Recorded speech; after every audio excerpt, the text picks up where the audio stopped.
I'm not gonna lie, my first released track on Spotify was a bit of a hurdle. What's my artist name? What's my composer name? What are all the things that I need? Is my music loud enough? Who puts the thing in the thing? Does my artwork look good? But if you look me up now, yeah, go ahead, go look me up now. Just type in ballsy, hit that follow button, thank you. But yeah, you'll see that now I've got a bunch of music up there. But it took a lot of trial and error. In this video, I'm gonna walk you through the steps to get your music on Spotify. So grab a notepad and let's go. Prep your music. The first thing you wanna do before even thinking about releasing your music is prepping your music for the platform it's gonna be on, Spotify. Are you releasing one track, like a single, or a collection of tracks, like an EP or an album? Depending on your promotion strategy, which I'll get into a little bit later, this matters. Make sure every song has a title and that you're using a high-quality WAV file that's mastered. Now, if I just lost you, don't worry. A mastered track is a final, polished piece of music that's been mastered by a mastering engineer or by AI mastering, like Lander. You want to make sure your tracks are flowing nicely in between different artists on Spotify, and having a good mastered track is going to help you stand out to potential listeners. Now, you can master your songs yourself, but generally you're going to want a second set of ears on your music to make sure that it's compatible with every sound system. Distributor. Distributor. The next step is to choose a distributor.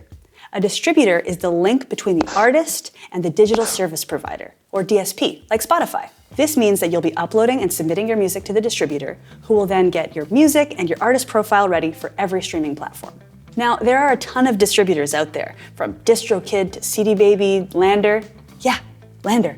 Yeah, Lander. Yeah. And they all have their advantages and disadvantages. Here are some of the things I thought about when I was choosing my distributor.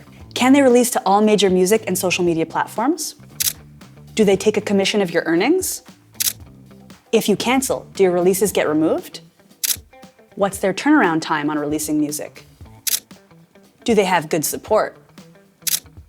Humans.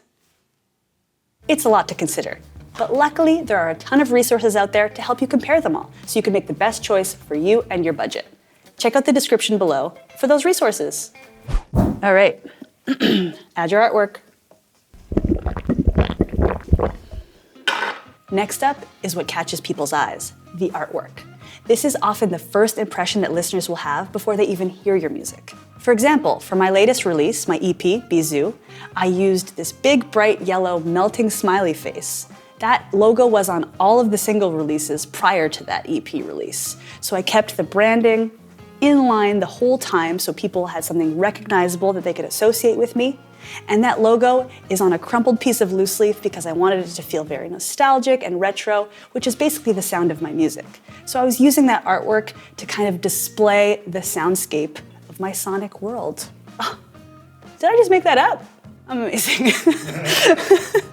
I don't really have any graphic design skills myself, but I do have some talented friends. So I reached out to them to help me design the logo and the artwork itself. They put together some ideas, and I just got to okay it. It was great. Whether you create the artwork yourself or have someone else do it for you, make sure it's distinctive, eye-catching, and represents you and your music.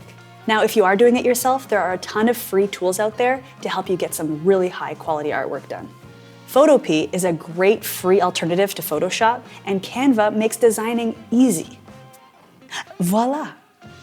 Here are some tech specs you should follow when exporting your artwork. In general, I like to aim for a 3000 by 3000 pixels PNG file. Next up is the boring part, data entry. But let's make it fun, because it's important. Now, imagine that each track you release is like a cake. Are we doing this again? Yeah. I mean, I love cake, but I think the people are just sick of it. You're cracking eggs, adding butter, mixing all the ingredients together. It's the same thing. You know what? It's like an actual person. If they want to travel, they need a passport, right? And to get that passport, you gotta fill in a long form with a bunch of information, but once you get it, you can go anywhere. Woo. This is what metadata is. It tells you who wrote the song, who owns the song, and once you've got it all filled in, No matter where it's played, it'll be tracked accordingly, and it'll be found more easily across the world. Speaking of being found across the world, we noticed that 92% of you watching aren't subscribed to the channel. So subscribe and hit that bell, and it'll help this channel be found across the world. Now, when you're first entering your data, it can be a little bit intimidating. So let's quickly fill this out together, and it'll give you an idea of what to do. Now, what people most often get confused about is the difference between the artist name, the composer name, and the publisher name.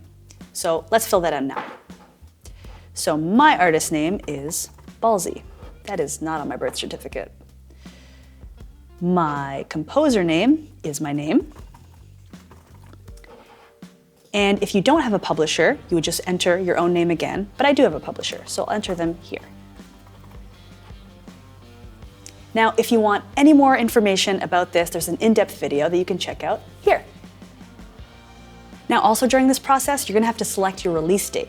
This is very important when it comes to your promotion strategy and accessing Spotify for artists. So let's jump into that, and we'll cover your release date as we go. Spotify for Artists is a suite of tools that you can use to enhance your presence on their platform and learn more about your audience. Let's go through some of the most important tools here. These stats and analytics help you see which songs are resonating the most with people and in what regions your music is getting attention. Make sure you complete your artist profile, have a strong bio, and use your artist pick to showcase your strongest release. You can see on my artist profile, I have an eye-catching professional artist photo. I've got a short bio that lists some of my major achievements like releases and touring and sync placements, and I've made sure to link my social media as well. I'm sure you've seen the Canvas feature before when listening to music on Spotify. Here is where you can upload short looping video content that goes along with each track. Consider taking cuts from your music videos or just create simple moving graphics that can add that extra special touch to your songs. To get access to Spotify for Artists, you'll need at least one live release already on Spotify, or a first scheduled release that Spotify has received. This could be even just one song. The process for claiming your profile depends on the distributor you're using. But if you're using Lander distribution, you can claim it instantly through your distribution hub. Now, accessing Spotify for Artists and making your profile look great is just the foundation. Actually getting your music out to listeners can be a whole other video. So let's just start with some first steps that you can take. In Spotify for Artists, you can pitch a scheduled release to their team to be placed on an editorial playlist. If you want to learn more about pitching to Spotify, check out this course with my good old pal Peggy, and she'll show you exactly what to do. In general, I like to schedule my releases about a month or so in advance so I have time to promote them. This could look like showcasing short-form content, parts of the song on social media, or asking friends and family to pre-save the song so that they're notified when it's out. Now we're back to release dates. If you have an album of music, consider staggering the release dates of your singles by about 3 to 4 weeks per song. And you can always compile them later as an album using your distributor. Doing this engages with the Spotify algorithm and gives you a ton of time to promote your music. Like I said, there are a ton of strategies to promoting your music, from social media, to playlisting, to performing locally, and touring. Check the description for more courses and in-depth videos to learn more. Most importantly, try to have fun with it and be yourself, especially on social media. People love genuine and authentic content. And that's it. I hope this video helped you on your Spotify journey. Share your Spotify profile in the comments so we can check out your music. See ya! Fuck. Oh, thank you. Were you recording?